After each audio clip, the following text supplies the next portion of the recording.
안녕하세요. 저는 20대 후반에 결혼해서 30대 중반에 이혼해서 혼자가 된 돌아온 싱글입니다. 항상 읽기만 하던 사연글을 제가 써보겠다고 생각한 이유는 세상의 모든 상간녀들에게 남의 눈에 눈물 나게 만들면 네 눈에는 피눈물이 난다는 걸 몸소 알려주고 싶어서예요. 말씀드렸다시피 저와 남편이 이혼하게 된 건 모두 상간녀 때문이었어요. 그런 상간녀가 결국은 저에게 찾아와 제발 이혼하지 말라며 남편 좀 데려가라 부탁했던 사연 들려드릴게요. 저와 남편은 동갑내기 커플로 결혼을 한 건 20대 후반이었어요. 알고 지낸 지는 꽤 오래된 사이로 고등학교 동창이었거든요. 그때 만나고 서로 보지 못하다가 20대 중반에 만나게 됐죠. 그렇게 동창회에서 만나 사랑에 빠지게 된 저희는 20대 후반 요즘 치고는 조금 이른 나이에 결혼을 했어요. 처음에는 저도 예쁘게 꾸몄고 무엇보다 몸매도 날씬했었어요. 그런데 결혼 후 일과 살림을 하면서 점점 스트레스를 받고 그걸 먹는 거로 풀다 보니 살이 점점 찌고 꾸미는 것도 안 하게 됐어요. 저는 성격이 조용조용한 편이고 인내심이 좀 강한 편인데 한번 터지면 주체할 수 없게 되는 단점이 있거든요. 스트레스를 한개 끝까지 참다 보니 점점 집에서 먹는 거로 풀게 되더라고요. 제가 이렇게까지 스트레스를 받게 된 이유는 친정과 시댁의 환경에 있었어요. 친정이나 시댁이나 고만고만하게 못 살아서 매번 돈 나갈 것 많고 집안에 아픈 사람도 참 많았죠. 그나마 다행인 건 친정집에는 아파도 봐줄 사람이 있었다는 것이고 불행인 건 시댁에는 아픈 시부를 돌볼 사람이 시모뿐이었다는 거죠. 게다가 시부는 병원을 무척 싫어하셔서 나이가 더 많은 시모가 시부의 병수발을 직접 해야 했어요. 아예 시모에게 모두 맡겨둘 수 없었던 저는 그것 때문에도 스트레스를 많이 받았어요. 그리고 친정에서 아픈 부모님을 위해 돈을 좀 달라고 할 때도 마찬가지로 스트레스를 받았죠. 이유야 여럿이지만 결론은 살이 엄청나게 쪘고 애도 들어서지 않게 됐어요. 게다가 남편은 애를 만들 생각도 없어 보였죠. 제가 아이를 가지고 싶다고 말하면 남편은 당신처럼 뚱뚱하고 못생긴 여자한테 마음이 생길 리가 있겠냐며 그런 식으로 저의 인격을 모독하기도 했어요. 그러면서 점점 여자로서의 자신감은 완전 바닥을 쳤어요.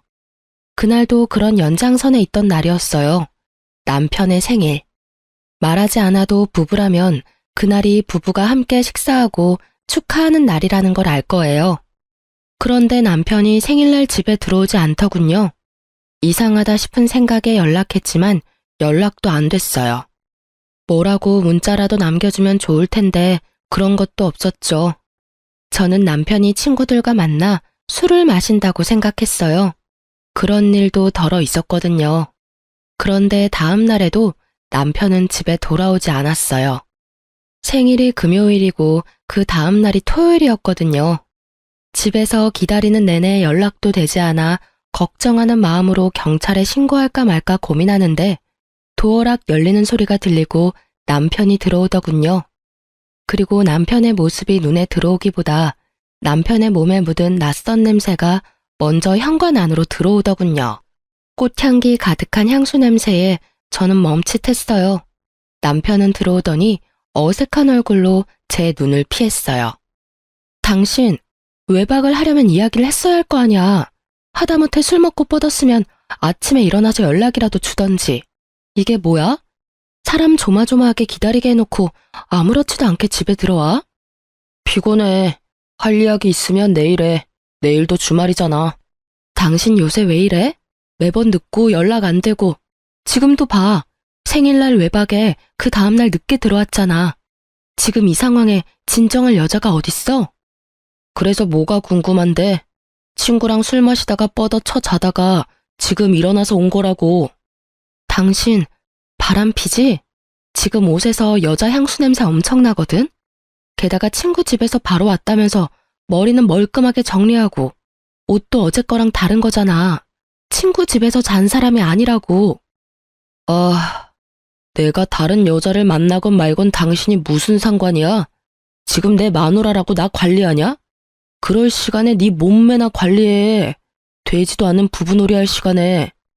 남편의 그 말에 저는 무너진 자존감을 회복할 수 없었어요. 하지만 자존감은 무너졌어도 분노는 더 차올랐어요. 남편이 저를 무시하고 방에 들어간 후 저는 몰래 남편의 자동차 키를 가지고 지하 주차장으로 내려갔어요. 분명 거기에 증거가 남아있을 거라고 생각했거든요. 그렇게 차에 도착해서 조수석을 살피다가 아무것도 찾지 못하고 문을 닫으려는데 뒷좌석에 뭔가 있는 걸 발견했어요. 작은 검은색 상자였는데 바닥에 떨어져 있더군요. 온통 어두운 색이라 미처 발견 못하다가 제가 폰으로 손전등을 켜고 찾는 바람에 우연히 발견한 거였어요. 솔직히 그 상자를 처음 봤을 때는 별거 아닐 거라 생각했어요. 뭘 샀나 보다 싶었는데 혹시 상간녀에게 사준 것일 수도 있잖아요. 그래서 상자를 열었는데 그걸 보고 저는 말 그대로 졸도할 뻔했어요. 그 안에 들어있는 건 임신 테스트기였거든요. 저는 몰래 그걸 들고 집으로 왔어요. 남편에게 따지고 싶었지만 남편은 아예 저를 아는 척도 안 했으니 저는 저 나름대로 남편에게 복수하기로 했어요.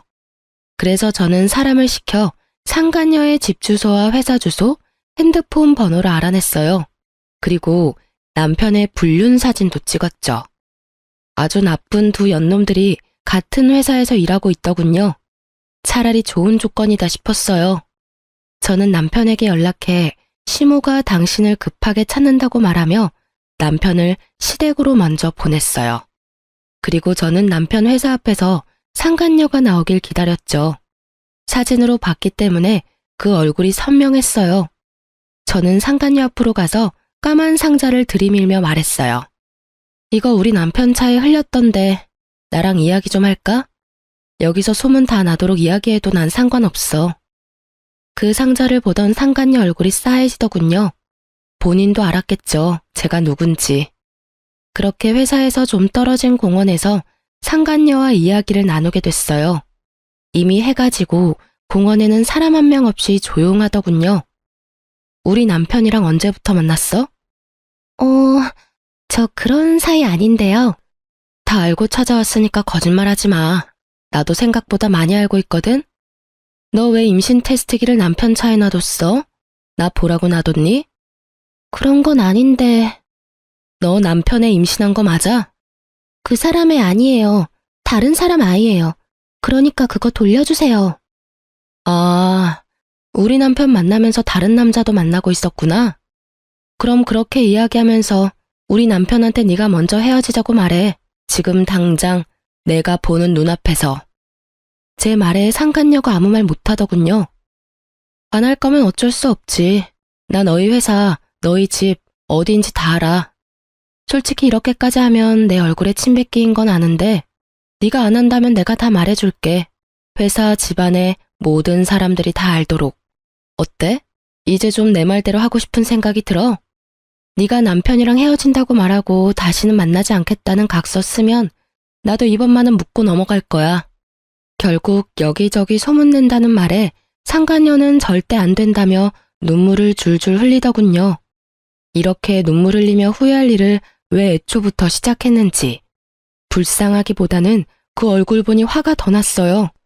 왜 자기가 피해자인 척 하는 건지 모르겠더라고요. 울지 마. 울고 싶은 게 누군데 네가 울어?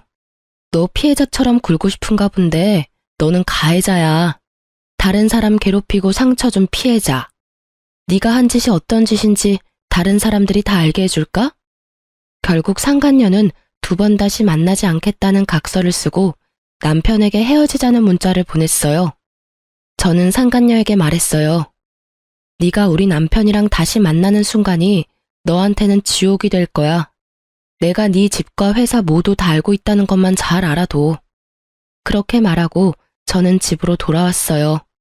집에 오니 남편이 똥줄 빠지는 표정으로 저를 기다리고 있더군요. 상간녀가 갑자기 헤어지자 하니 자기 딴에도 무슨 일이 있었는지 눈치챘겠죠. 아니면 그 상간녀가 남편에게 하소연하며 전화했을 수도 있고요. 당신 누구 만나고 왔어? 신경 꺼. 네가 나한테 언제부터 신경 썼어? 내가 누굴 만나든 관심도 없잖아. 피곤하니까 먼저 들어갈게. 그렇게 말하며 집으로 들어오는 저를 남편이 붙잡더군요. 너 그 여자 만났어? 당신이 뭔데 그 여자 만나서 상처를 줘? 열린 입이라고 단줄 아나. 야, 이 미친 새끼야. 상처는 내가 받았다, 이 새끼야. 너 지금 바람 피니까 눈에 뵈는 게 없어? 나한테 이럴 게 아니라 내 앞에서 무릎 꿇고 빌어야 하는 게 정상 아니야? 미친 또라이 같은 새끼. 내가 그 여자 만나고 왔으면 뭐, 왜, 어쩔 건데. 그 여자 상처 줬으면 어쩔 거냐고. 유부남이랑 바람핀 여자한테 내가 유부남 만나지 말라고 했다고 그게 큰 죄가 돼? 죄는 너희가 저질렀지. 유부남 주제에 회사에서 불륜이나 저지르는 더러운 새끼. 속사포처럼 쏘아대는 제 말에 놀라 벙친 건 남편이었어요. 제가 그렇게 나쁜 말을 하는 것도 이렇게 흥분한 것도 남편은 모두 처음 보는 것들이었거든요. 제가 참지 않으면 어떻게 되는지를 직접 본 남편은 적잖이 놀라는 표정이었어요. 상간녀가 헤어지자고 하니까 마음이 막 아프고 그래? 근데 어쩌냐? 네 마누라가 난데. 그리고 네 새끼랑 붙어먹은 상간녀가 당신이랑 같은 회사인 거 어디에 사는지 내가 다 알고 있는데. 한 번만 더 그년이랑 붙어먹어봐. 아주 내가 회사며 그 여자 집이며 다 찾아가서 동네방네 소문을 다 내줄 테니까. 거기에서만 소문낼 줄 알아? 우리 집 아파트에도 소문 다 내서 너 얼굴 못 들고 다니게 할 거야. 그런 짓 하면 당신 잡혀가는 거 몰라? 그런 거 할 생각도 하지 마. 괜찮아. 나도 그 짓 해놓고 편하게 살 생각 없어. 다 까발리고 나도 벌 받으면 되잖아. 유치장을 가든 벌금을 내든 감옥을 가든. 당신 어차피 나한테 관심 없는 거 아니었어? 그 여자 만나고 싶으면 이혼하고 해. 근데 나는 지금 당장 이혼해줄 생각 없거든? 그러니까 당신도 각 썼어. 그 여자랑 절대 안 만난다는 각 써. 제 말에 진심을 읽었는지 남편도 당황해 하더군요. 그러더니 결국 각서를 썼어요. 그 각서가 유효하길 바라며 저와 남편은 다시 무늬만 부부인 생활을 이어갔어요. 자그마치 1년 동안 말이죠. 남편은 여전히 저와 함께 있는 걸 싫어하는 티를 냈지만 결국 그 각서와 상간녀와 자신의 안전을 위해 열심히 집에 돌아왔어요. 바람만 피지 않으면 된다고 생각했어요. 지금 당장은 내가 화가 났지만 시간이 지나면 풀릴 거라고. 남편의 마음을 돌리기 위해 다이어트도 시작했고요. 그런데 그런 제 노력 따위는 다 허사였죠. 남편 마음은 제게 돌아올 여지가 1도 없어 보였거든요. 그래도 저는 가정을 깨고 싶은 마음은 없었고 무엇보다 이혼녀라는 타이틀을 달고 싶지도 않았어요. 지금 생각하면 별거 아닌데 이혼을 해버리면 내가 다른 사람한테 나쁜 사람처럼 비춰질 것 같았거든요. 그렇게 저만의 고민과 고통으로 힘들어할 때 다시금 저를 힘들게 하는 일이 생겼어요. 하루는 시부가 연락이 왔어요. 원래 연락은 시모가 하는데 시부에게 연락이 온 거죠. 이상하다 생각은 했는데 시댁으로 잠시 오라는 말에 급히 오후 반차를 쓰고 시댁으로 향했죠. 급하면 남편에게 말하라고 했더니 시부가 남편에게 먼저 전화했더니 전화를 받지 않았다는 말을 하더라고요. 그때 저는 남편이 혹시 또 하는 생각을 했어요. 그렇게 시댁에 도착했는데 시부가 이상한 표정으로 말하더군요. 이놈의 할망구가 노망이 났는지 식사를 안 만들어줘. 내가 뭐라고 해도 그냥 멍하니 앉아 있기만 하고 오늘 점심도 안 먹었으니 네가 밥 좀 해다오. 그리고 혹시 모르니 네 시어머니 병원에 좀 데리고 가봐라. 저는 순간 철렁했어요. 연세가 있으신 데다가 시부의 긴 병에 수발을 들던 시모에게 혹시 치매가 온 건 아닐까 하는 생각이 들었거든요. 제가 일하는 의원에도 가끔 치매 걸린 어르신이 오시는데 식사 때를 잊는다던가 식사를 계속 하시려는 경우가 있다는 걸 저도 잘 알고 있었거든요. 저는 놀란 마음에 급히 시모를 데리고 가까운 병원으로 찾아갔어요. 그리고 결국 진단받은 건 인지장애였어요. 인지장애가 치매가 되면 집에서 돌보기는 좀 힘들 거라고 이야기하더군요. 저도 다 아는 내용이라 더 실감이 났어요.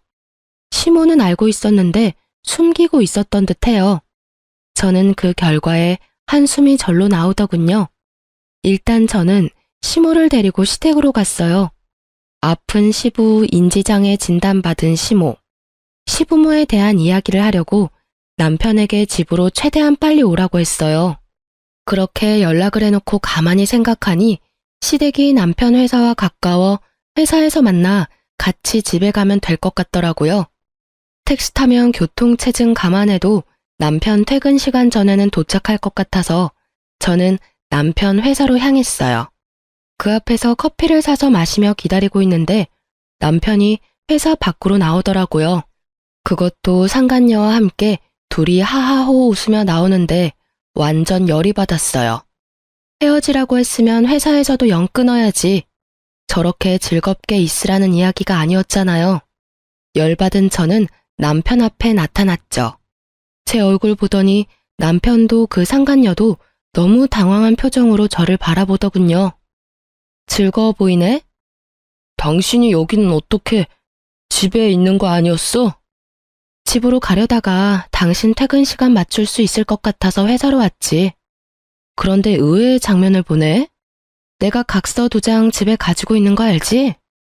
남편이 입을 꾹 다물더니 상간녀를 먼저 보내더군요. 저는 남편에게 일단 차에 타자고 말했어요. 남편 차를 타고 집에 가는 길에 저는 남편에게 물었어요. 설마 당신 아직도 그 여자 만나? 딱 봐도 헤어진 느낌이 아닌데? 아님 각서는 쓰고 만남은 계속하고 뭐 그런 거야? 여보, 내가 각서를 쓴 건 맞는데 나 솔직하게 말해서 점점 그 여자한테 진심이 되어가. 당신한테는 진짜 미안한데 그 여자한테서 사랑을 느낀다고. 부탁해, 나랑 이혼해줘. 당신도 나랑 사는 거 힘들잖아. 저는 정말 화가 났어요. 저와의 약속을 지키지 않은 것도 모자라 남편이 제게 그 상간녀를 사랑한다고 말하는 것이 너무 배신감이 들었거든요. 내가 힘든 건 내가 알아서 해. 당신이 그런 걸 걱정할 필요는 없지. 그 여자를 사랑하면 나랑 결혼은 왜 했어? 내가 그때 예쁜 몸, 예쁜 얼굴이 아니라서 이제 정이 다 떨어졌어? 너한테는 결혼이라는 게 다 그렇게 쉬운 거야? 싫으면 헤어지고 좋으면 만나고 그건 연애할 때나 하는 거지. 당신 결혼까지 한 사람이라고. 내가 잘못한 거 나도 알아. 그러니까 당신한테 이렇게 부탁하는 거잖아. 제발 나 좀 놔줘. 당신도 그 편이 더 행복할 거야. 저는 남편을 보며 시부모를 떠올렸어요. 시열은 생각을 하며 남편에게 마지막으로 물었어요. 정말로 당신 나한테 돌아올 생각은 없어? 없어. 나한테는 그 여자가 마지막 사랑이야. 그 이야기에 들고 있던 종이컵을 꽉 쥐어버렸어요. 그 탓에 안에 남아있던 커피가 밖으로 흘렀지만 그런 건 신경 쓰이지도 않았어요. 저는 남편에게 내일 이야기하자고 이야기했어요. 그리고 그 다음날 저는 상간녀를 찾아갔죠.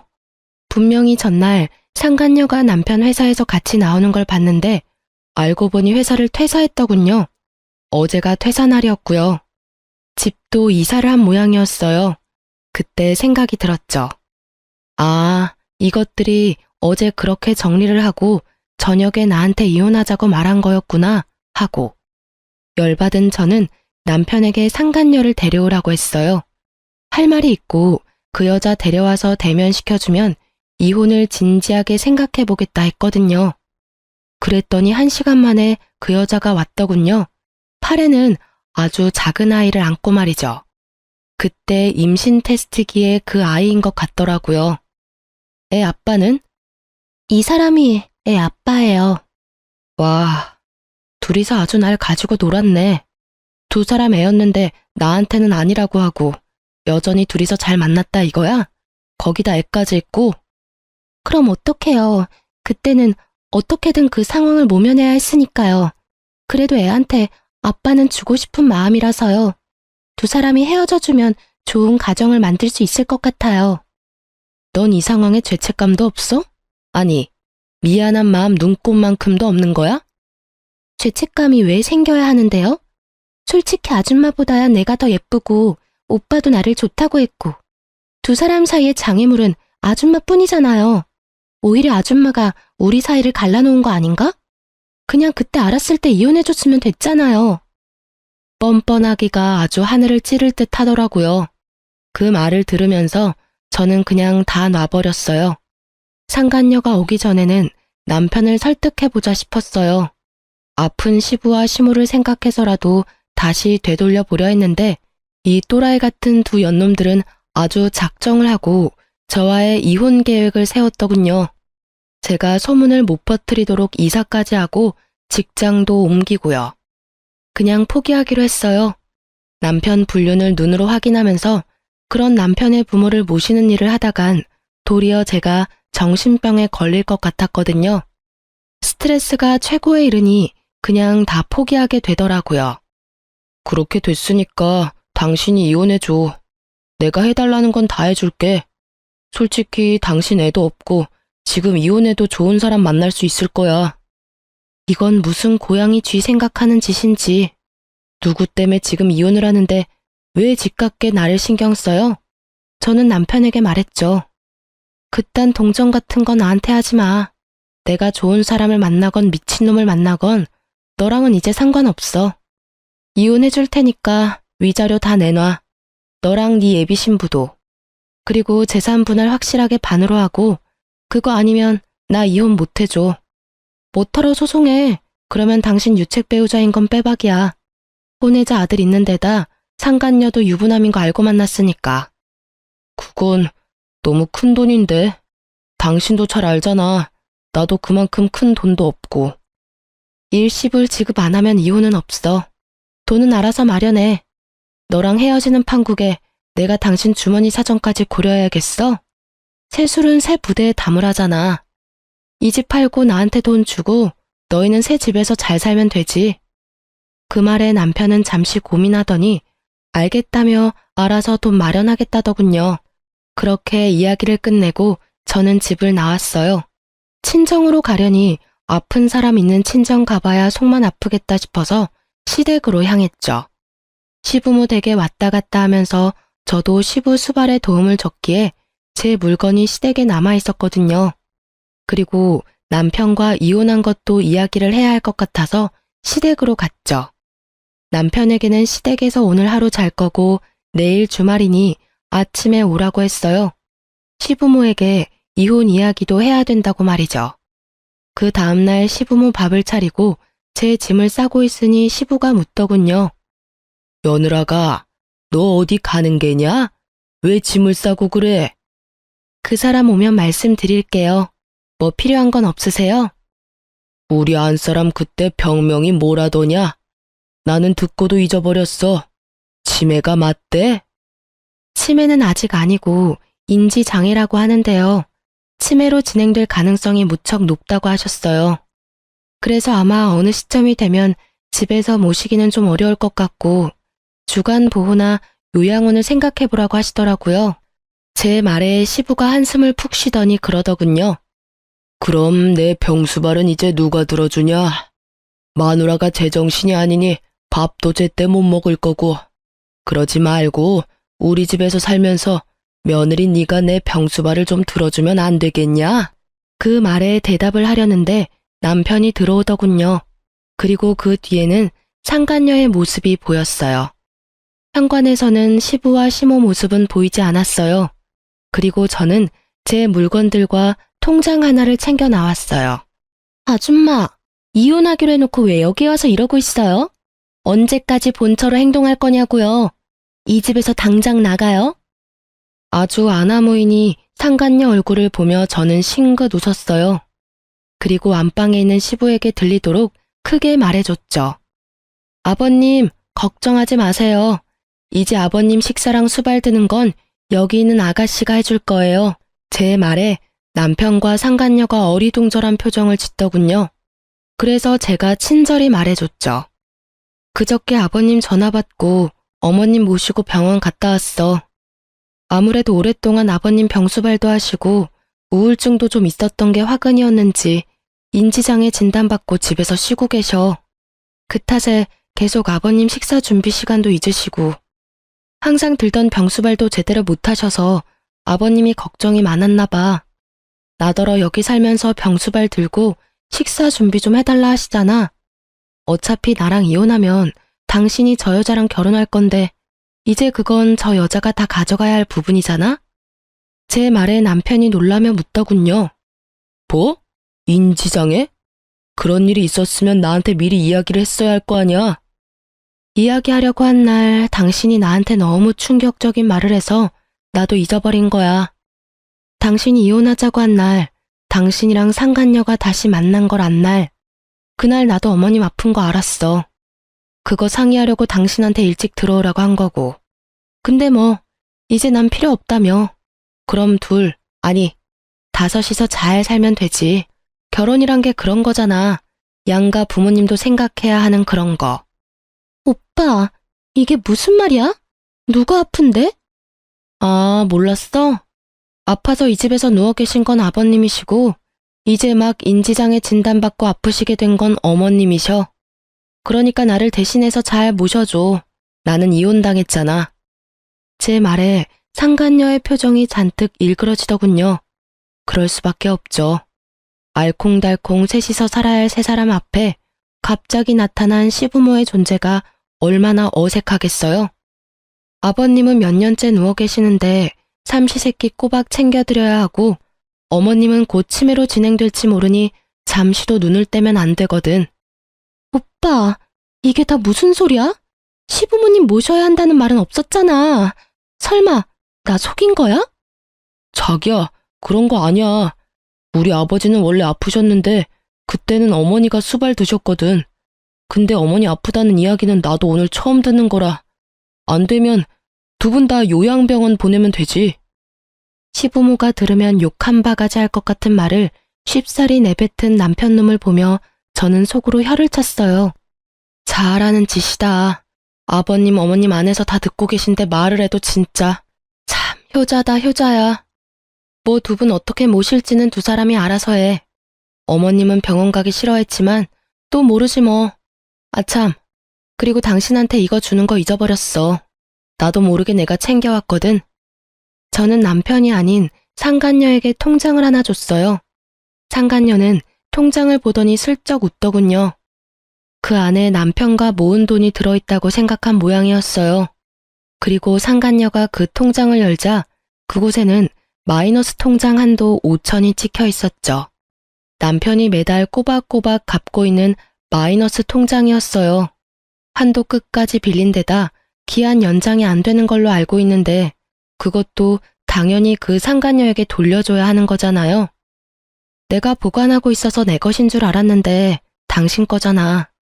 당신 미래의 와이프한테 줄게. 아마 다다음 달 말일까지였던 것 같은데 잘 갚아. 이제 나는 한시름 좀 놓겠네. 상간녀는 멘붕이 온 표정이었어요. 그리고 그런 상간녀를 보던 남편놈은 허둥지둥 그렇게 말하더군요. 저기요, 괜찮아. 예전에 신혼집 팔면 크게 문제 될 건 없을 거야. 미쳤어? 이 돈을 다 갚고 어떻게 살아? 설마 이딴 돈 갚으라고 나한테 결혼하자고 한 건 아니지? 이러면 완전 사기 결혼이라고. 걱정 말라니까. 부모님은 병원 보내고 우리가 이 집 들어와서 살면 되지. 아니면 이 집도 팔고 새 집으로 이사 가자. 애써 행복회로 돌리는 남편과 상간녀를 보니 웃음만 나더군요. 그렇게 쉽게 해결될 일들은 아니거든요. 시부모의 집이 어떤 상황인지도 모르고 상간녀랑 바람피느라 본가가 어떻게 돌아가는지도 모르는 남편놈을 보니 웃기지도 않았지만 알려줄 의리가 제게 있을 리가 없잖아요. 나중에 알고 피보도록 놔두는 게 훨씬 나을 테니까요. 그러고 보니 좀 걱정이 되더군요. 합의로 했다가 돈 안 주면 말짱 도루묵인데 싶었어요. 그래서 합의 아니라 소송으로 하자고 했어요. 우리 합의하기로 한 거 혹시 모르니까 소송으로 하자. 당신한테 받을 수 있는 거 다 받아내려면 소송이 가장 확실할 것 같으니까. 그리고 상간녀 소송도 할 테니까 둘 중에 누가 내든 확실하게 돈 줘. 그럼. 저는 그렇게 말하고 남편과 상간녀를 두고 친정으로 돌아왔어요. 그리고 남편과 소송에 돌입했죠. 당연한 말이지만 남편과 상간녀가 저를 이길 순 없었고 제가 원하는 바는 거의 다 이루고 이혼이 이제 코앞이었죠. 애가 없어서 그나마 짧게 걸렸음에도 몇 달을 허비했어요. 그래도 제가 원하는 결과에 가깝게 판결이 났어요. 제가 이혼 후에 가장 먼저 한 게 뭔지 아세요? 필라테스 예약하는 거였어요. 남편과 결혼하고 찐 살들, 남편과 함께 떠나보내기로 작정했거든요. 이제 신경 써야 할 건 제 인생뿐이었으니까요. 정말 마음 편하게 살도 빼고 열심히 꾸미고 취미 생활도 동호회 생활도 열심히 했어요. 그리고 몇 달 안 돼서 제가 일하는 병원으로 상간녀가 울상인 얼굴로 찾아왔더군요. 아줌마, 이혼하지 마. 제발 다시 당신 남편 좀 데려가. 그 시댁 사람들도 다 데려가고. 다짜고짜 저를 보더니 사정사정하며 매달리는 상간녀를 보니 그동안 아주 된통 당했다는 걸 알 수 있었어요. 그 예쁘던 얼굴은 다 상하고 그 상간녀도 저처럼 살이 오르기 시작하더군요. 시댁과 남편이 주는 스트레스가 생각보다 상당한 것 같더라고요. 당연한 일이었죠.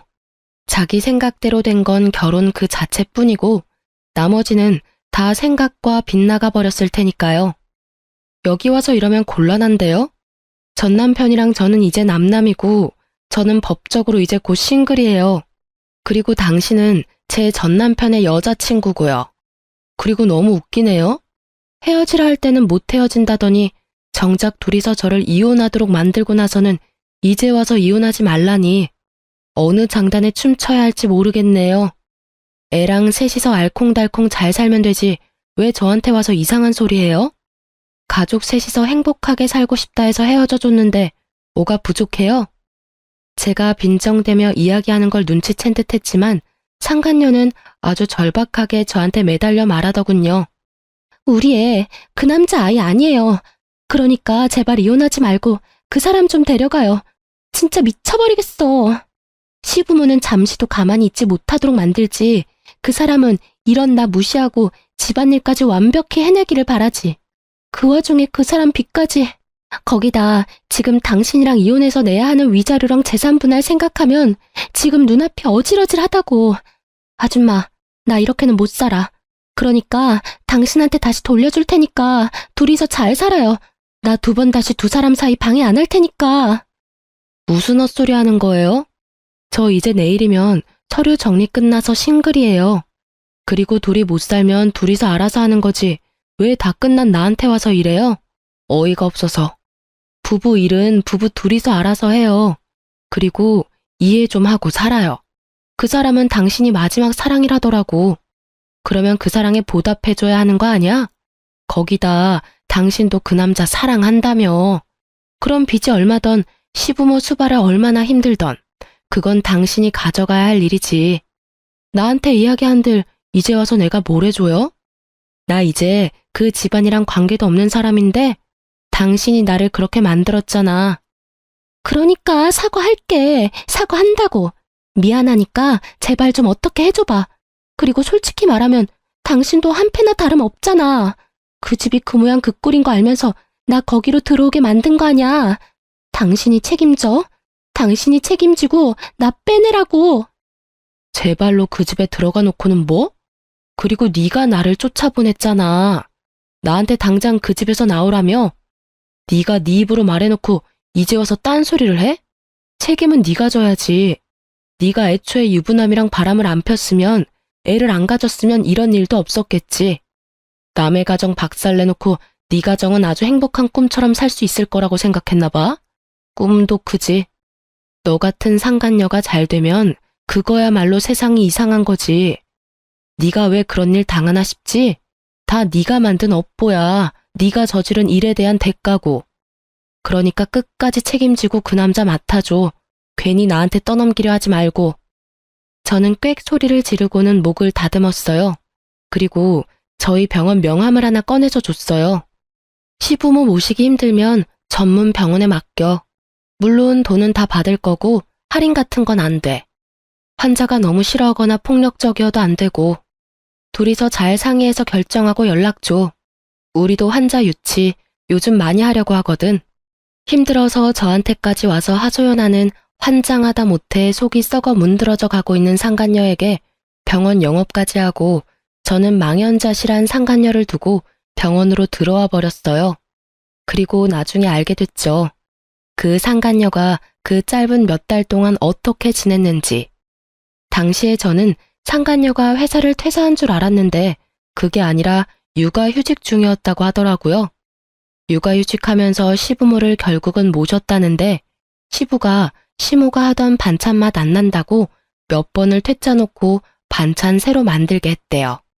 거기다 시모는 저와 전 남편이 이혼한 뒤 스트레스를 받아서 그런지 치매가 생각보다 일찍 왔고요. 계속 말썽을 피워서 상간녀가 잠시도 쉴 틈이 없었다더군요. 게다가 저한테 위자료까지 줘야 해서 신혼집을 처분한 돈 중에 남은 돈은 또 없었던 것 같더라고요. 재산 분할도 분할이었지만 남편과 상간녀 두 사람이 각각 저에게 줘야 할 위자료도 있었거든요. 그것만으로도 감당이 안 되는데 마이너스 통장까지 있었잖아요. 기한 연장이 안 돼서 결국은 바로 갚아야 했는데 돈 없어서 시부모 집까지 팔려고 했다고 하더라고요. 그런데 막상 뚜껑 열어보니 시부모 집도 담보대출로 한도 끝까지 대출 끌어당긴 상태였고 팔아봐야 몇 천만 원 팔고 나와서 전세를 얻을 수 없는 상황이라 결국은 상간녀 명의로 돈을 좀 빌린 것 같더라고요. 저는 그렇게 될 줄 다 예상했었어요. 그걸 예상 못한 건 전 남편이었죠.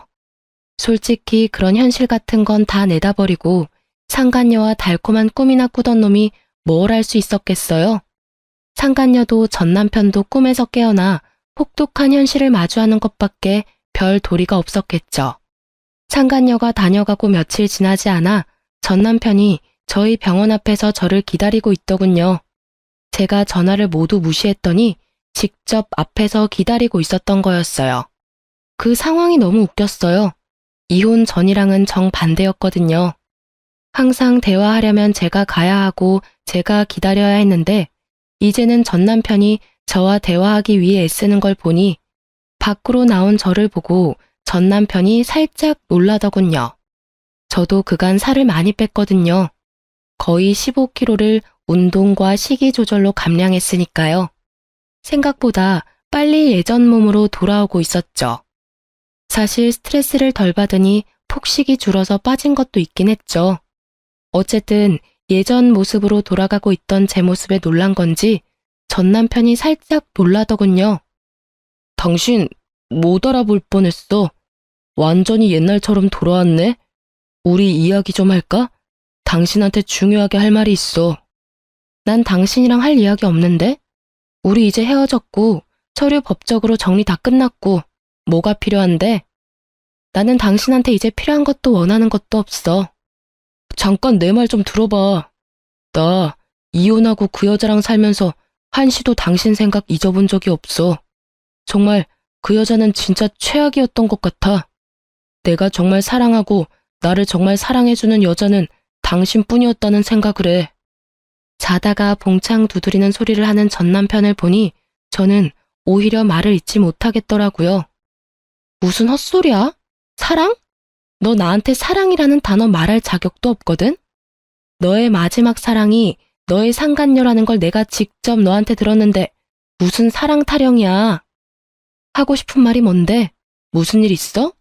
설마 그 여자 도망갔니? 제 말에 전 남편이 침울하게 고개를 끄덕이더군요. 그럴 줄 알았다고 말하려다 꾹 참았어요. 애는? 애도 데리고 갔어. 종이 한 장 놔두고. 유전자 검사 결과 내 아이도 아니었더라고. 뭐? 내 애가 아니라 딴 남자애였다고. 그러니까 그 여자가 진짜 나쁜 년이라고. 당신한테는 진짜 미안했지만 나도 그 여자한테 당한 거나 마찬가지라고. 애 가졌다고 속이고 나랑 결혼하고 싶다고 했잖아. 그래놓고 시부모 모셔야 하고 내 빚 조금 있는 걸로 좀 압박받으니까 도망가 버리더라고. 집에 있는 돈 되는 물건 다 팔아서. 딱 보니 여자도 빚질 생각은 없어 보였고 값비싼 물건 팔아서 자기 명의로 돈 된 거 다 갚을 생각이었던 것 같더라고요. 근데 그 여자 도망간 거랑 나랑은 무슨 상관인데? 상관이 왜 없어? 우리 사이를 방해하던 여자가 사라졌다고. 그러니까 당신이 이제 나한테 와도 된다는 말이지. 당신 어쩔 수 없이 나랑 이혼했잖아. 그러니까 다시 제자리로 돌아와. 우리 사이를 방해하던 여자. 얼마 전까지 마지막 사랑이라던 여자를 그렇게 말하는 전 남편을 보니 속에서 토가 나올 것 같더라고요. 저놈은 머릿속에 대체 뭐가 들었나 하고요. 저한테 한 말 따위는 아주 까맣게 까먹어버렸는가, 아니면 저놈에게 사랑이란 입맛대로 바뀌는 건가 싶었죠. 아주 똥을 싸요. 제자리는 무슨 제자리?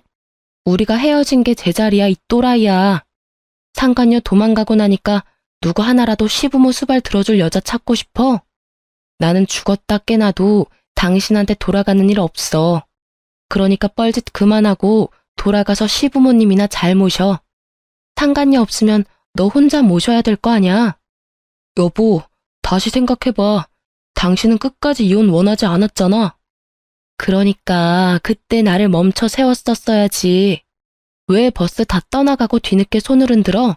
늦어도 한참은 늦었어. 그런 말할 거면 2번 다시 찾아오지 마. 한 번 더 찾아오면 스토커로 신고해버릴 거니까. 결국 저의 빠른 손절에 전 남편은 떨어져 나갔죠. 상간녀며 전 남편이며 아주 바람직하고 비참한 결과를 맞이했더라고요. 뿌린 대로 거둔 거라는 말이 딱 맞더라고요.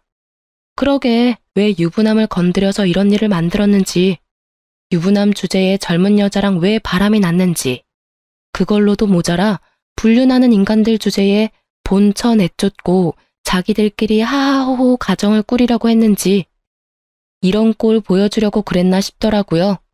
상간녀들이 이런 사연글을 읽지는 않겠지만 정말 이참에 말해주고 싶네요. 남의 가정사 제대로 알지도 못하고 작업 걸면 나중에 피 보는 것은 너다 라고 말이죠.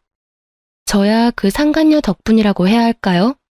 수발과 전 남편의 빚 지옥에서 구사일생으로 빠져나올 수 있어 다행이었지만 말이에요. 저는 지금은 완전히 결혼 전 모습으로 돌아갔어요. 전 남편 때문에 완전 개박살난 제 멘탈과 자존감도 이제 거의 다 돌아왔고요. 사실 상간녀와 전 남편이 저한테 교대로 와서 사정할 때부터 자존감은 돌아와 있었죠.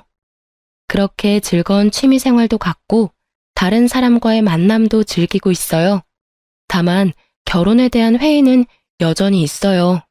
그냥 이렇게 사람을 가볍게 만나는 게 더 낫지 않을까 하는 생각도 가끔 해요.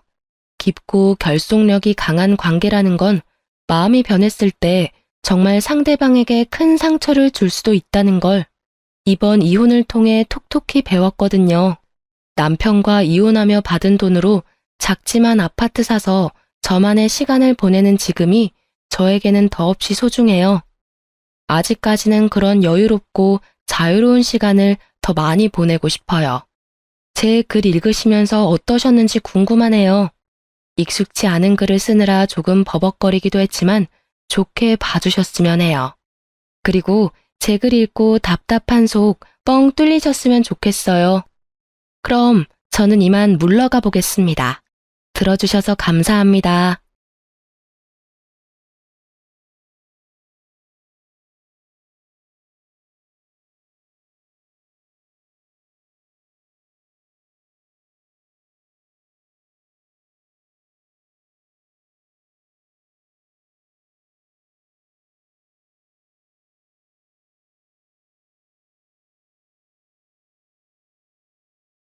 안녕하세요. 모자란 글솜씨로 사연글을 쓰게 된 30대 후반의 지방 사는 평범한 여자입니다. 혹시 인생에 잊지 못할 음식이 있나요? 맛있다거나 좋아서가 아니라 이 음식을 먹을 때마다 운수가 좋지 않았다던가 나쁜 일이 있었던 일 같은 거요. 저에게는 그런 음식이 딱 하나 있어요. 많은 사람이 평생에 한 번은, 아니 매년 먹고 좋아하는 미역국이에요. 제 이혼과 이 미역국은 떼어놓을 수 없는 관계거든요. 제가 왜 미역국을 싫어하게 되었는지 여러분께 차분히 들려드릴게요. 저는 남편과 동갑으로 소개팅으로 만났어요. 남편도 저도 평범한 회사원에 지방에서 일하고 있었죠. 저는 본래 지방에서 살았었고 남편은 지방까지 일하러 온 경우였어요. 그렇게 저희는 1년 반의 연애를 거쳐 결혼하게 됐어요. 제가 결혼할 당시에만 해도 저의 친정 아버지는 건축업으로 리모델링을 하며 돈을 벌고 계셨어요. 어머니는 오래전 돌아가셔서 아버지가 재혼하지 않고 저를 키우며 고생 많이 하셨어요. 제가 결혼할 때도 아버지는 그나마 벌어두었던 돈으로 낡아 빠져 못 쓰는 집을 한 채 사서 허물고 새로 예쁘게 지어주셨었죠. 1년을 고생하며 지어주신 게 저희의 신혼집이었어요. 당연히 집 명의는 제 명의였고요. 고마움과 기쁨을 담았고 남편도 당시 아버지께 감사하다고 했었어요. 그러나 저희 결혼하고 4년이 지났을 무렵 아버지가 일을 하다 다치셨어요. 다시 돌아가고 못하고를 결정할 수준이 아니라 병원에 입원하고 안 하고를 결정할 수준이었기 때문에 저는 그때부터 아버지의 병구 안에 매달려 있었어요. 아침 일찍 일어나 집안일을 끝내고 출근해서 일하고 저녁에는 아버지 병수발을 들고 이게 저의 생활이었죠. 당시 저희는 임신이 잘 되지 않은 상황이어서 애를 가지려고 노력하던 차였는데 아버지의 병 때문에 시기가 계속 늦춰지고 말았어요. 그래도 남편의 일에 지장이 없도록 냉장고에는 반찬을 가득 만들어두고 주말에는 일찍 돌아와 남편과 함께 했죠. 그러나 아버지의 입원이 길어지자 남편은 물론 시댁과의 트러블이 계속 생기더군요. 어쩔 수 없다고 생각했어요. 2마리의 토끼를 잡는 건 무척 어려운 일이잖아요. 게다가 시댁은 악착같이 돈을 모아서 알부자가 된 사람들이라 시간을 금으로 아는 사람들이었거든요. 그 사람들에게 저의 병수발은 그야말로 시간을 허공에 뿌리는 것과 같다고 했어요. 시댁은 결혼할 때도 모은 돈을 아껴 썼어요. 그래서 원하던 결혼식도 하지 못했죠. 그때마다 돌아온 말은 엄마도 안 계시니 뭘 모른다는 말이었어요. 그때 왜 그 말을 참았는지. 차라리 화를 내고 결혼하지 않았더라면 더 나을 뻔했을지도 모른다고 생각해요. 그렇지만 당시에 저는 어렸고 이 결혼을 무르기에는 너무 멀리 왔다는 생각을 했죠. 결혼식 이후로는 시모가 친정에 대해 나쁜 말을 해도 꾹 참았어요. 시모가 어떻게 말하든 저는 외동딸로 아버지의 병고안을 멈출 수 없었고 그렇게 어영부영 시간은 흐르고 있었어요. 하루는 바쁘게 생활하다 저녁에 문득 달력을 보았는데 제 생일이었더라고요. 제 생일은 남편 생일보다 일주일 앞이었기 때문에 남편 생일을 생각하다 제 생일을 눈치챈 거죠. 하지만 이미 시간은 늦었고 그날 남편은 들어오지 않았어요. 문자로 제게 오늘 야근해야 해서 늦는다는 문자가 도착해 있었을 뿐이죠. 저는 한숨을 푹 쉬었어요. 그래, 바쁘면 그럴 수 있지. 그게 제 생각이었어요. 솔직히 이때쯤에는 그런 거 하나하나에 의미 부여하며 나를 챙겨주지 않은 남편을 탓할 힘도 의지도 없었어요. 게다가 나이가 30대에 내 생일 안 챙겨줬다며 투정 부리는 것도 웃기잖아요. 저는 그냥 이번 생일은 그냥 넘어가자 하고 편하게 생각했어요. 그래도 남편 생일은 챙겨줘야겠다 싶었는데 하필이면 그날 아버지 수술 날짜가 잡혀 있었어요. 남편과 함께 있었으면 했지만 아버지의 보호자가 저뿐이니 어쩔 수 없이 아침에 남편 미역국을 한솥 해놓고 냉장고에는 찜갈비와 잡채를 미리 해두었어요. 저는 탁자 위 쪽지에 용건과 축하한다는 말을 써놓고 병원으로 향했어요. 아버지의 수술은 그리 성공적이지는 않았어요. 그냥 상태를 지켜볼 수밖에 없다는 상황이었죠. 아버지가 정신을 차릴 때까지 병원에 있다 보니 이미 저녁 시간대가 되었더군요. 아버지는 매번 이곳에 와 있는 딸에게 고마워하면서도 미안한 마음을 가지신 것 같았어요. 저에게 가장 많이 한 말이 자신이 제게 짐이 된 것 같다는 표현이었죠. 저는 그런 말 하지 말라고 웃으며 아버지를 달랬어요. 남편이 잘해준다. 걱정할 거 없다. 그 사람이 나 대신 집안일도 잘해준다. 이렇게 거짓말을 늘어놓으면서요. 아버지가 걱정할 만한 일을 전하고 싶지는 않았어요. 제가 한 말이 거짓말이라 하더라도 아버지에게 마음의 위안이 될 수 있었다면 다른 거짓말도 많이 했을 거예요. 그렇게 저녁 9시쯤 저는 집에 도착했어요. 지친 몸을 이끌고 집 안에 들어서는데 현관에 신발이 가득하더군요. 평소보다 많은 신발에 이 늦은 시간에 누가 왔나 싶어서 안으로 들어갔더니 시모, 시부 남편까지 거실에서 TV를 보며 저를 기다리고 있었더군요. 어머님, 아버님, 당신까지 오늘 무슨 일 있었어요? 왜 저희 집 거실에서... 너 여태껏 어디서 놀다 왔어? 놀다 오다뇨. 오늘 아버지 수술 날짜 잡혀서 아버지 수술하는 거 기다리고 깨시는 것까지 보고 왔어요. 허구한 날 그놈의 아버지. 예, 너는 아직까지 결혼한 게 실감이 안 나니? 출가 외인이라는 말이 왜 생겼는지 몰라? 너 시집 오면 우리 집에 충성해야 하는 거야, 충성. 제가 충성을 안 하는 게 있었나요? 시댁 어르신들 생신 때든 어버이날이든 추석 명절에도 꼬박꼬박 가고 김장도 빠진 적 없고요. 일주일에 한 번씩 꼬박꼬박 전화도 드리는데 제가 뭔가 모자란 게 있었나요?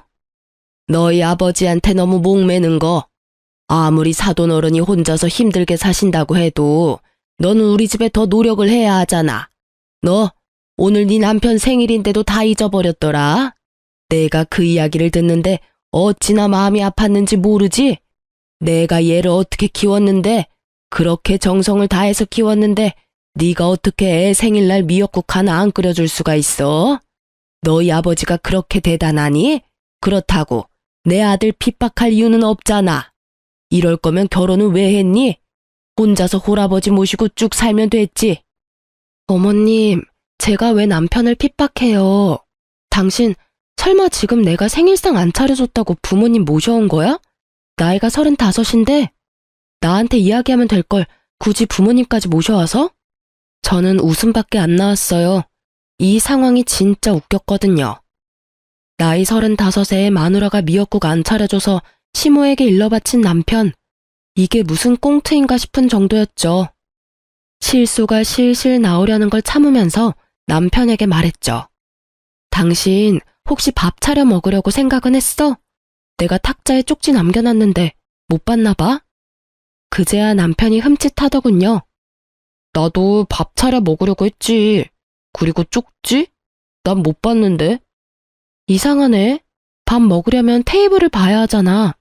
그래서 일부러 수저통에 넣어뒀는데 아예 밥을 안 차려 먹었어? 그리고 미역국도 한 솥 끓여놨는데 못 봤어? 지금도 그 자리 그대로 있는데? 저는 남편에게 미역국 솥을 가리켰어요. 남편이 말을 못하더라고요. 당신 생일에 아버지 수술이라 미안한 마음에 미역국이라도 끓여놓고 갔는데 아예 밥 먹을 생각 안 하고 밖에서 먹었나 보네? 그러면 냉장고에 있는 찜갈비랑 잡채도 못 봤겠네? 남편이 그 이야기에 우물쭈물하자 시모가 남편을 거들고 나섰어요. 아니, 만들어 놓기만 하면 뭐해? 같이 축하를 해줘야지. 생일을 챙긴다는 건 상대방을 존중해준다는 말이야. 넌 어떻게 돼 내가 그런 기본적인 것도 몰라? 이렇게 미역국만 차리고 간다고 네 할 도리 다 했다고 생각하나 본데 절대 그런 거 아니거든. 이 상황은 며느리 네가 잘못한 거야. 가족을 사랑한다는 마음이 없는 거지. 그 말에 툭 하고 제 이성이 끊겼어요. 참자 싶었거든요. 솔직한 말로 아버지 병원 왔다 갔다 하는 것만으로도 모든 체력을 다 써서 굳이 말다툼도 하고 싶지 않았어요. 그런데 갑자기 존중 어쩌고 하니까 더 열받은 거죠. 제 자식은 나한테 생일은커녕 새까맣게 잊고 있더니 감히 저한테 존중 따위를 노네요? 저도 열받아서 한마디 했어요. 존중요? 어머님은 제 생일이 언젠지 아세요? 시모가 입을 꾹 다물더군요. 아버님도 모르시죠? 여태껏 한 번도 저를 축하해 주신 적이 없으니까요. 그리고 당신은 내 생일 기억이나 해? 남편이 쭈뼛거리더니 그제야 아차 싶은 표정으로 말하더군요. 내 생일 일주일 전이잖아. 맞아. 그때 당신이 내 생일에 축하한다는 이야기 해줬어? 아니면 밥이라도 한 끼 사줬니? 아니면 선물이라도 줬어?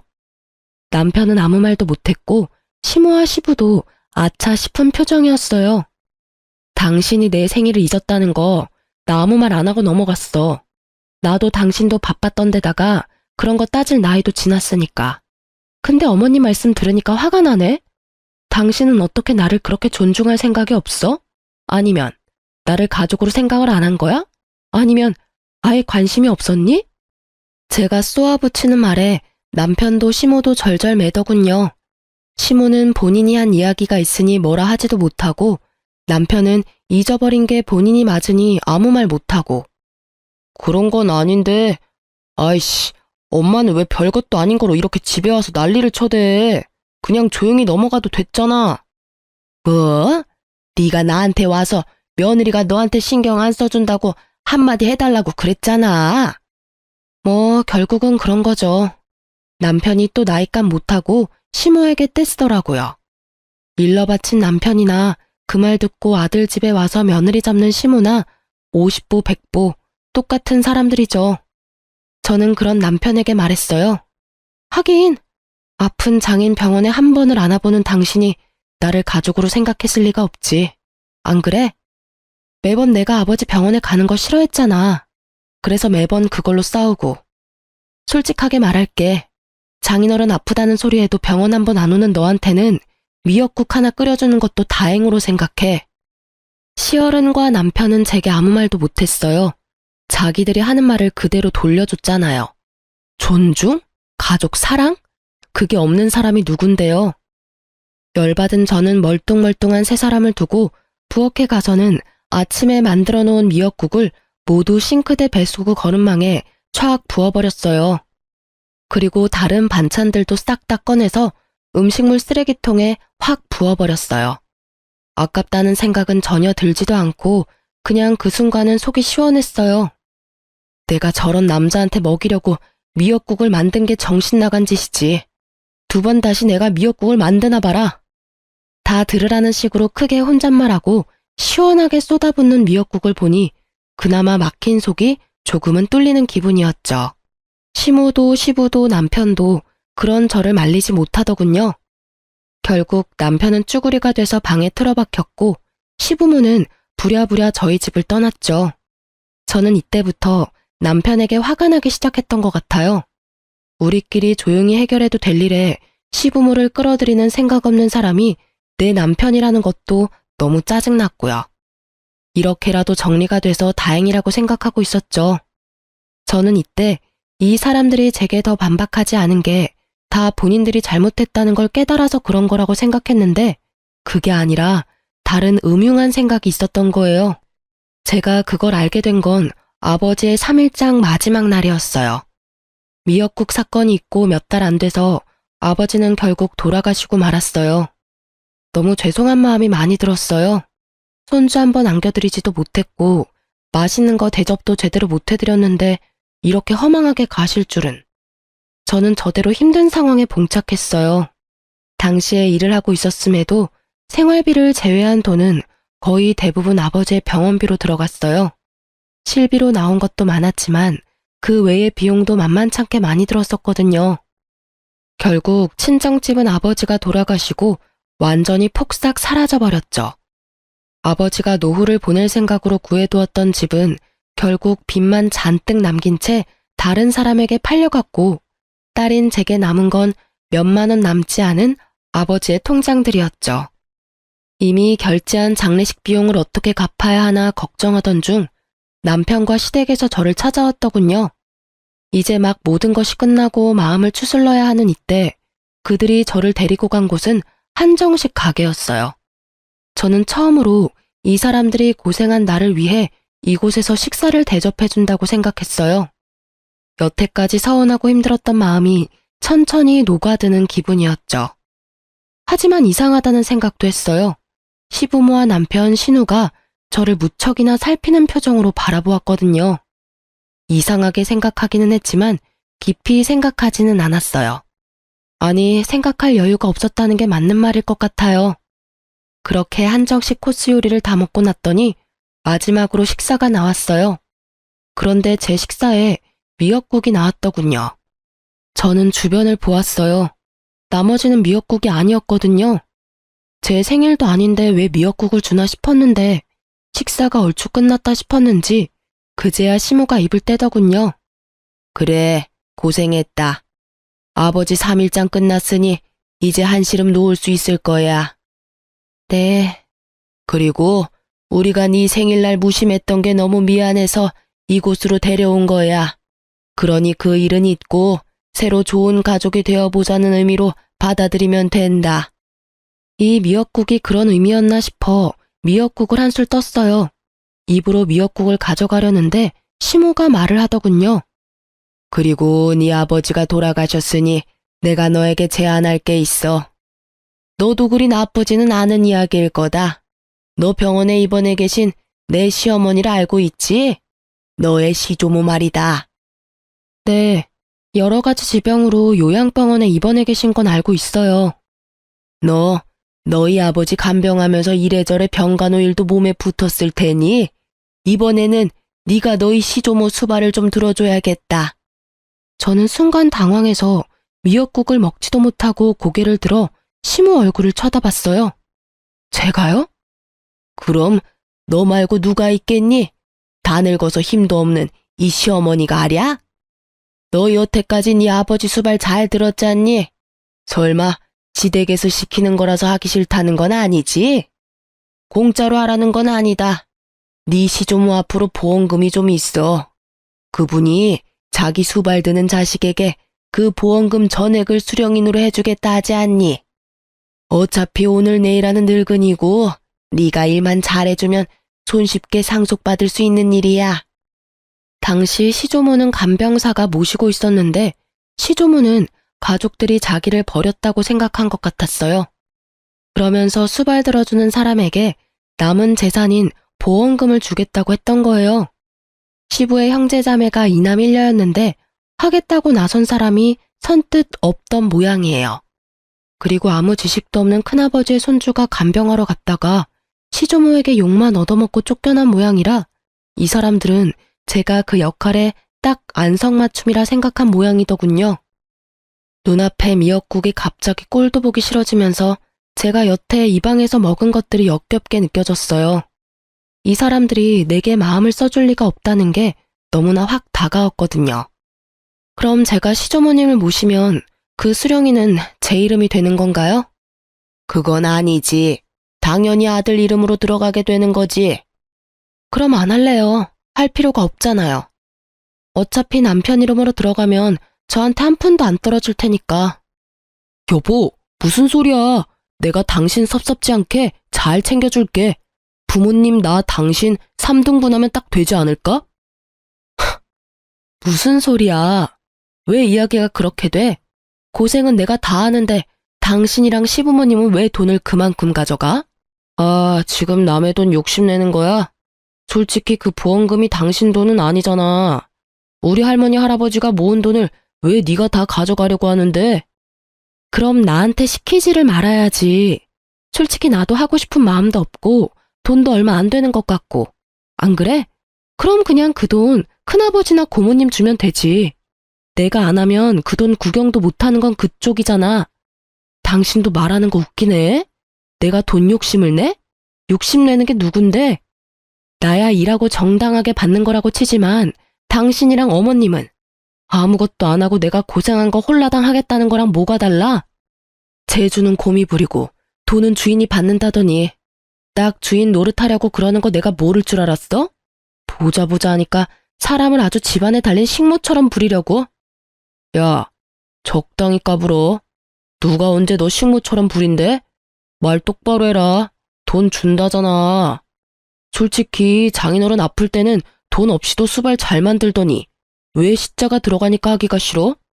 솔직히 네 아버지 노가다로 돈도 못 벌고 고생만 했잖아. 돈 한 푼 없는 영감 모실 때는 효녀인 척 다 하더니 왜 우리 할머니 보험금 많다니까 그 돈 탐나서 이런 식으로 뻣뻣하게 구는 거야? 너 지금 우리 아버지한테 뭐라고 했어? 이 새끼야, 지금 네가 살고 있는 그 집도 그 노가다 하는 아버지가 준 집이다. 와, 네가 이런 식으로 생각하는 줄 알았으면 애저녁에 너랑 인연 끊어버리는 건데. 그리고 네가 돈 준다면 내가 그 수발 드는 거 할 줄 알았어? 천만금, 아니 억만금을 줘도 나 그 집에서 수발 안 들어, 미친 새끼. 그 집구석에 자식 손주가 몇 명인데 내가 수발을 들어? 그리고 어떻게 된 집구석이 그 많은 사람 중에 한 사람 나서서 들겠다는 놈이 없어? 양심은 어디다 갖다 팔아먹었니? 남한테 대리호도 시키고 돈 빼내가는 도둑놈 같은 놈이 남의 아버지를 욕해? 그만해라. 너 남편한테 그런 말버릇은 너무하지 않니? 그리고 하기 싫으면 관둬. 대신 그거 하기 싫으면 이혼해. 어차피 우리도 너한테 정 같은 거 없어. 가족이 서류로 연결만 된다고 가족이니? 끈끈한 피가 없이는 가족이 못 되는 거야. 너 대신 우리도 좋은 며느리 찾아볼 테니까 너도 네 갈 길 가. 보자 하니 아주 남편을 쥐잡듯 잡고 있어. 너는 시부모가 눈 시퍼렇게 뜨고 보고 있는데도 아주 남편을 잡는구나. 생각이라는 게 있긴 하니? 이혼하라고 그러면 제가 겁나서 예, 수발 들게요. 할 줄 알았나 봐요. 근데 어쩌죠? 저도 이제는 더 이상 그쪽 집안이랑 상종도 안 하고 싶은데. 자식 새끼를 어떻게 키우면 저렇게 장인어른한테 막말하는 놈으로 키울 수가 있어요? 게다가 여태껏 그런 성격도 잘 숨기고 있었네. 우리 집에서 편하게 들어와 살면서 열심히 우리 아버지 씹었겠네? 노가다 하는 영감이 해준 집에 돈 한 푼 없이 얹혀 들어와서 살았던 주제. 이혼할 테니까 오늘 내로 당신 짐 챙겨서 나가. 나 당신이랑 같이 사는 거 완전 징그럽고 더러워. 제 말에 벙친 건 남편이었어요. 갑작스레 이혼 이야기가 오가니 본인도 놀란 듯 하더라고요. 뭐 놀란 건 시부모도 마찬가지였지만요. 이혼하라고 하면 제가 겁나서 알겠노라 할 줄 알았나 보더라고요. 그런데 어느 딸이 아버지 모욕당하는데 가만히 있어요? 그런데 남편이 저한테 한숨을 쉬며 진짜 동정심 가득한 표정을 지으며 말하더군요. 당신 지금 제정신이야? 이 집 팔아봐야 얼마 안 나와. 그리고 어차피 재산 분할하면 이 집 판 금액도 나눠야 하고. 어차피 여기서 나쁜 건 당신인데 왜 당신이 당당하게 이혼하자고 하는 건데? 너 돈 있어? 어차피 당신 아버지 병수발 든다고 돈 다 썼을 거 아니야. 괜한 고집 부리지 말고 그냥 하겠다고 해. 그러면 완만하게 끝날 일이잖아.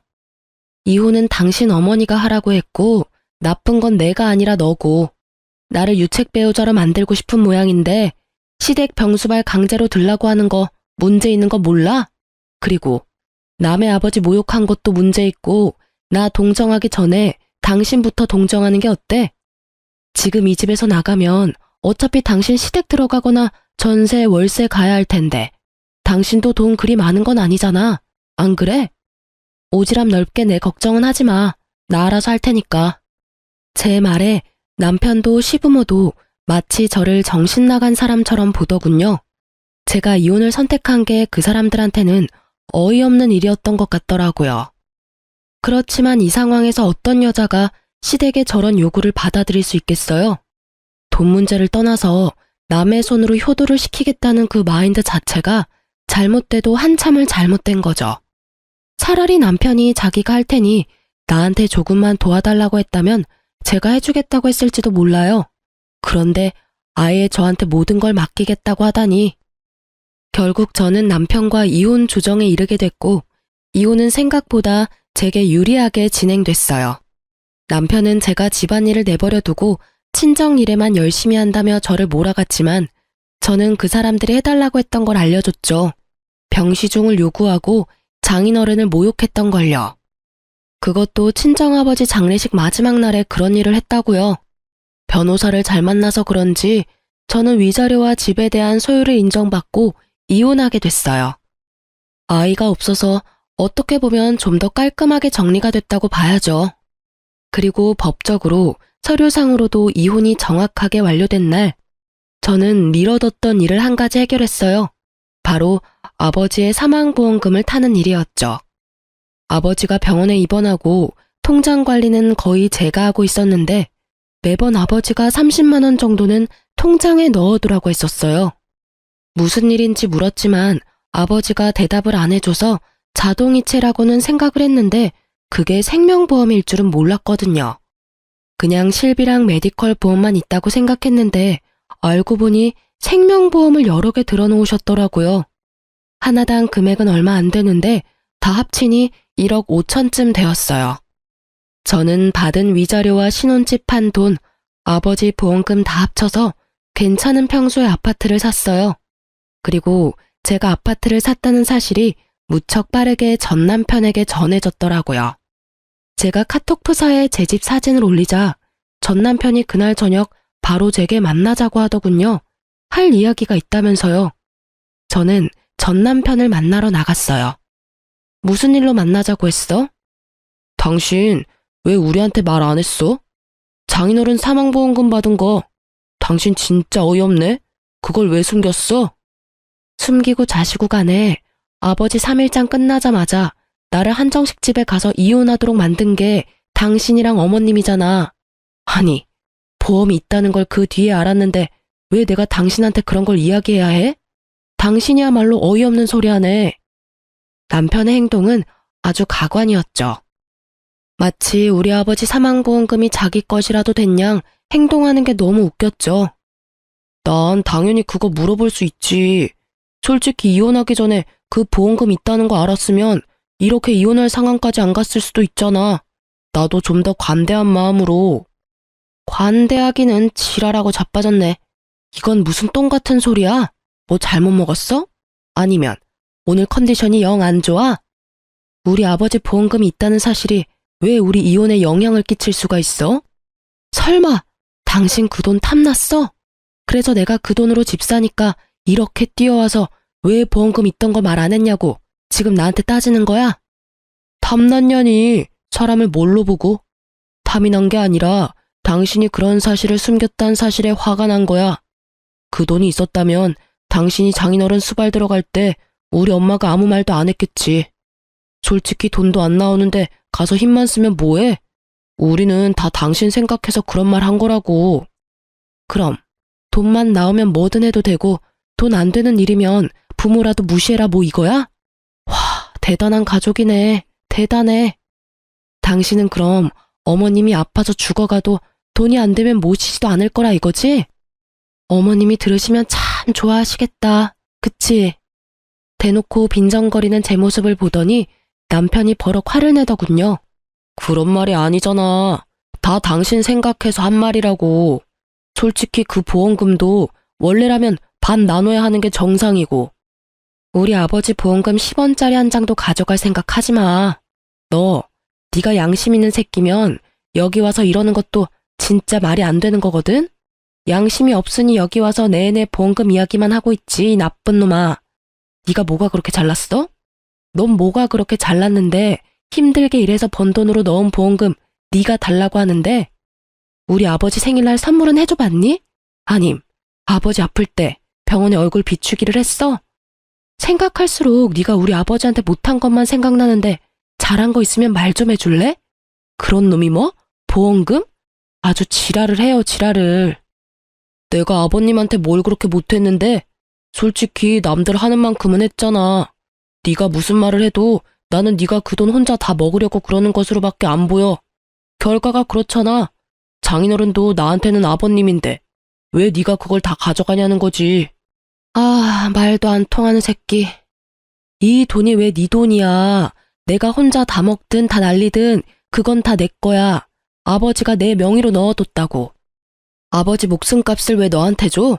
너 내가 우리 아버지 병수발할 때 매번 띠꺼운 얼굴로 내가 병원 가는 거 싫어했지? 너뿐만이 아니야. 너희 집 가족들 다 똑같이 나한테 그런 표정이었지. 쓸데없는 짓 한다고, 돈 안 되는 짓 한다고, 시댁보다 친정 우선시 한다고. 근데 그렇게 말하고 그렇게 행동한 주제에 이제 와서 우리 아버지 보험금 달라는 건 너무 뻔뻔한 거 아니야? 아니지. 뻔뻔한 걸 넘어서서 완전 강도 새끼 아니냐고. 뭐? 강도? 너 지금 말 다 했어? 네가 지금 큰돈 생겼다고 완전 기고만장해서 일어나 본데 이혼한 거 내가 물릴 거야. 그 돈을 이유로 변호사한테 알아보고 그 돈까지 타낼 수 있는 방법 찾을 거라고. 그딴 방법이 있겠어? 이게 내가 결혼하면서 모은 재산이 아니라서 분할 재산에 안 들어가는데 뭘 알지도 못하면서 얼마나 당당하고 아는 척하는지. 우리 아버지 노가다나 뛴다며 모욕적인 말할 때는 언제고 이제 와서 아빠 목숨값을 노려? 넌 진짜 인간도 아니야. 쓰레기지 쓰레기. 내가 미친년이지. 저런 놈도 전 남편이라고 나한테 사과할 줄 알고 나왔더니 사과는커녕 자기 돈도 아닌 돈 내놓으라고 생떼를 쓰러 온 줄도 모르고.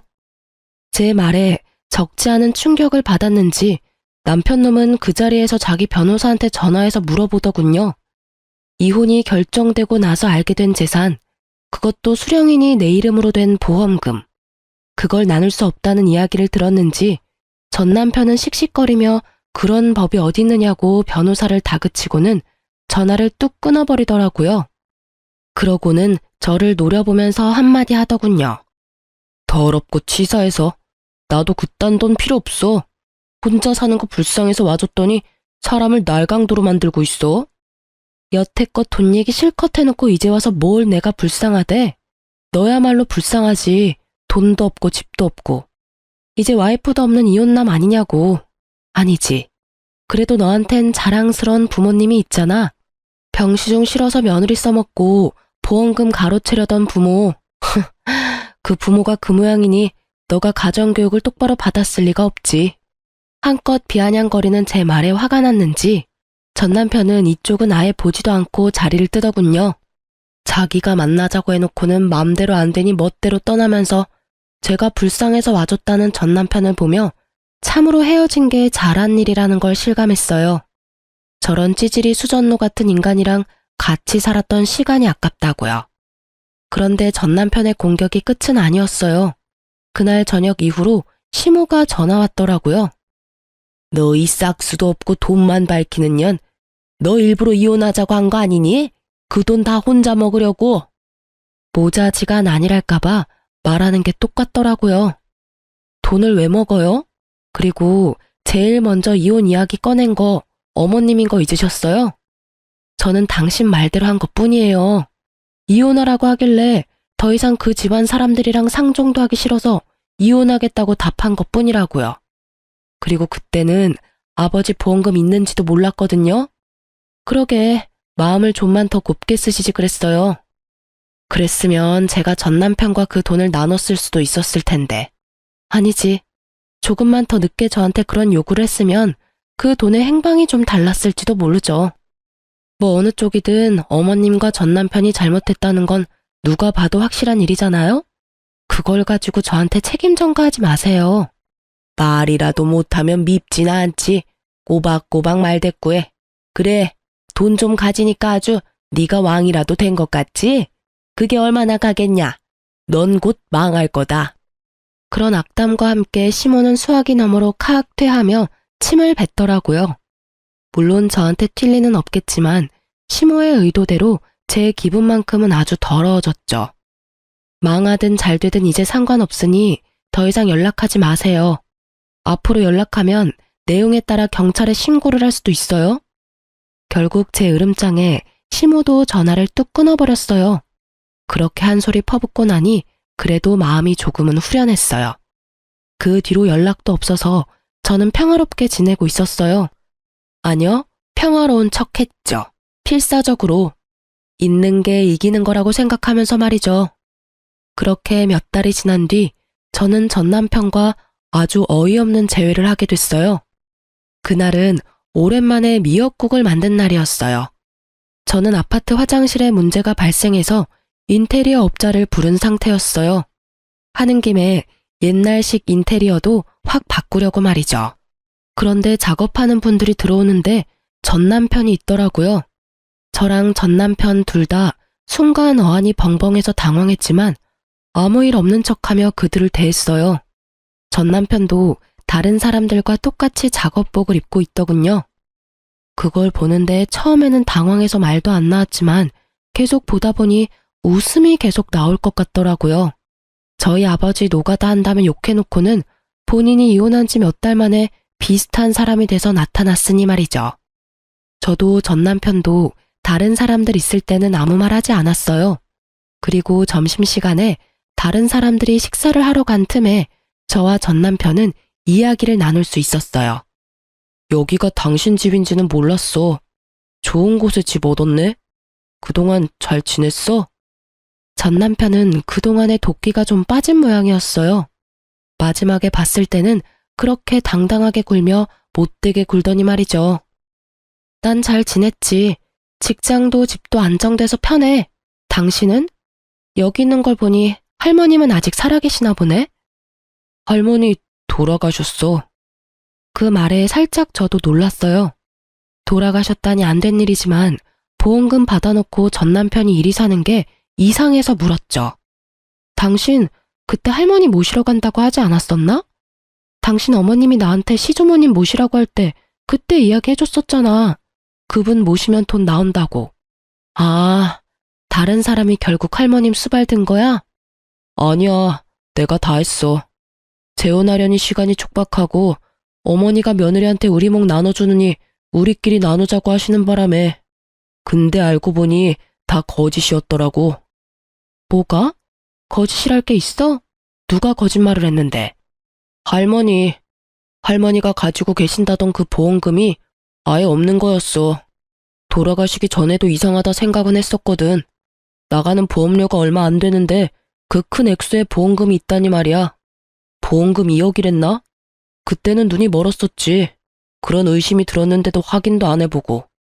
아, 보험을 완납해서 그런가 보다 했거든. 근데 아니었어. 아예 생명보험 자체가 없었더라고. 설마. 제 말에 남편이 쓴웃음 지으며 말하더군요. 보험이 없었으면 차라리 나을 뻔했지. 근데 애매한 보험 하나가 있는데 거기서 할머니 돌아가시자마자 보험 대출 받은 거 갚아야 한다고. 결국은 가족들끼리 돈 보태서 갚고. 근데 어차피 얼마 안 되는 보험이면 대출 금액도 얼마 안 됐을 텐데 갑자기 이렇게 돈이 없어질 리 없잖아. 월급에서 갚으면 금방 갚을 돈인데. 예리하네. 사실 할머니 보험금 이야기만 믿고 일 그만두고 사업을 크게 벌렸거든. 대출도 마구잡이로 하고 투자금도 여기저기서 끌어들였는데 결국 완전 망해버려서.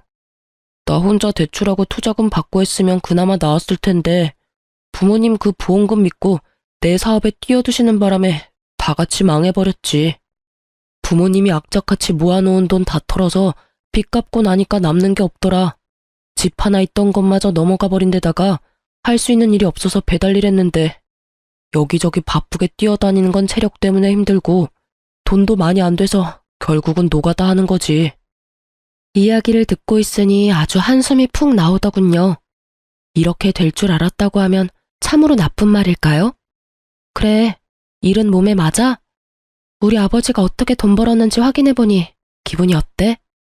그냥 미안하다고 생각해. 내가 그때는 왜 그랬나 싶은 거지. 아주 복에 겨워서. 투정 부리다가 일 다 망친 느낌이야. 당신이 아버지 병시정 들면서 본가에 자주 왔다 갔다 했거든. 밥 먹으러도 가고 할 일 없으면 가기도 하고. 그랬더니 부모님들 생각이 나한테 옮은 것 같아. 너와 연애하고 결혼할 때는 내게도 그런 편견 같은 건 없었을 텐데 내가 왜 그랬을까 싶기도 하고. 솔직히 지금도 당신이랑 이혼한 건 모르고 싶기도 해. 그때 내가 한 선택은 온전한 내 선택이 아니었으니까. 그래서 말인데 당신도 여전히 혼자인 것 같고 나도 다른 여자는 없어. 이번에야말로 애 낳고 잘 살아보지 않을래? 결국 마지막에는 전 남편이 재결합 이야기를 꺼내더군요. 애가 없다는 게 이토록 다행이라고 생각할 줄이야. 아마 애가 있었다면 남편은 더욱 집요하게 저를 설득하려 했을지도 몰라요. 아니? 나는 당신이랑 다시 살 생각이 전혀 없어. 당신이랑 같이 살며 내 아버지한테 미안한 기분만 들거든. 그리고 당신이 아무리 바뀌어도 바뀌지 않는 게 있어. 이미 상처 입은 내 마음 말이야. 그건 어떤 걸로도 치유되지 못하고 어떤 식으로든 해결하지 못해. 재결합을 하면 더 단단하게 굳어질 거라고 생각해? 아니, 틀렸어. 재결합을 하면 아슬아슬하게 이어붙인 조각들이 언젠가는 예전보다 더 잘게 조각나고 말 테니까. 이쯤에서 그런 생각은 접어. 나는 당신이 사과했으면 됐어. 더는 관여하고 싶지 않을 뿐이야. 제 말에 전 남편이 고개를 떨구더군요. 자신의 제안을 거절해서 풀이 죽은 건지 화가 나는 건지 모르겠지만요. 이야기는 그 정도쯤에서 마무리가 되고 말았어요. 저는 전 남편이 떠나고 나서는 미역국을 모조리 싱크대 거름망에 다 부어버렸어요. 미역국이 마치 저에게 안 좋은 일만 가져다 주는 것 같아서요. 왜 꼭 그날이었을까 싶어요. 물론 우연이었겠지만. 그날 이후로 저는 미역국을 아주 극도로 거부하게 됐어요. 그리고 그 이후로 저는 연애를 하는 중이에요. 사람으로 받은 상처는 사람으로 덮으라는 친구의 말을 듣기로 했거든요. 솔직히 한번 이혼한 여자를 받아주려는 사람이 있기는 할까 싶었는데 세상에는 저보다 더 어이없는 일로 이혼당한 남자도 많더라고요. 그런 남자 하나 만나서 지금은 연애도 일도 하며 즐겁게 지내고 있어요. 지금 만나는 남자도 이혼남인데 상대방은 애가 있다는 점에서 저도 망설이고 있기는 해요. 다정하고 친절하고 가족들도 모두 친절하고 상냥한 사람이라 제가 미역국을 엄청나게 싫어하는 걸 알고는 매년 생일에는 미역국 대신 케이크로 생일을 축하하자고 해주는 사람이죠. 그래서 웬만하면 놓치고 싶지 않아요. 그렇지만 한편으로는 이런 생각도 해요. 제 전 남편도 처음부터 그렇게 나쁜 사람은 아니었다는 걸요. 그 사람도 처음에는 뭐든 이해해주고 같이 고민해주는 착한 사람이었거든요. 시간이 흐르면서 변하는 사랑만큼 추한 건 없는 것 같아요. 사랑이 우정이나 정이 된다면 모를까. 저처럼 사랑이 원수가 되면 끝맛이 참 씁쓸하거든요. 그 사람과의 좋은 추억은 여전히 가슴에 있지만 그런 가슴에 못을 박아버린 것도 그 사람이니까요. 그 뒤죽박죽인 상황을 해결도 못하고 끙끙거리면 결국은 손해는 본인만 받잖아요. 그러니 여러분, 속으로 앓고 계시지 마세요. 속병 생겨요. 저는 다 털어내고 마음만은 편하게 살고 있어요. 여러분들도 편안한 하루하루를 보내셨으면 좋겠어요. 글 읽어주셔서 감사합니다.